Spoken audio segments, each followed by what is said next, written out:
Just an example of how the forest floor can come to life when you least expect it. I just glanced out the corner of my eye and saw this sort of brownish shape here.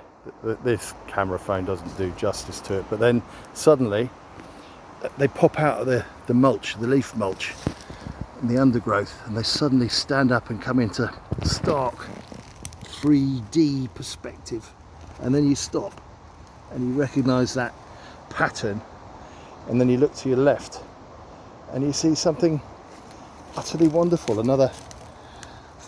some sort of subspecies or subtype of that one, but they're just utterly beautiful.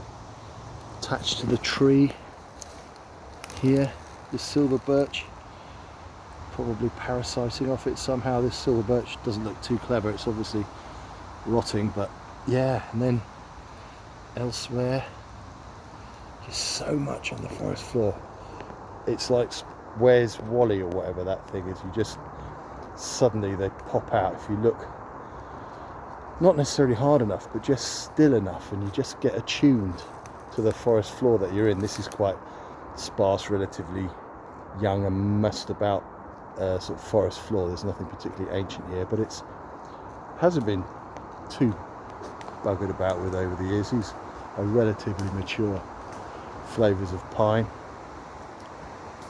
There's some more, but in here I've got one poo bag for the dog and one bolete bag for the pot.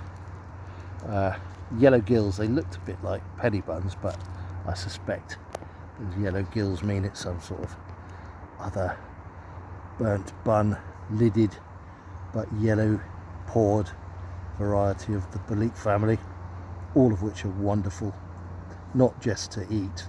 In fact, not all of them are wonderful to eat, but wonderful as a genus, or whatever the term is. They're just an amazing fungus.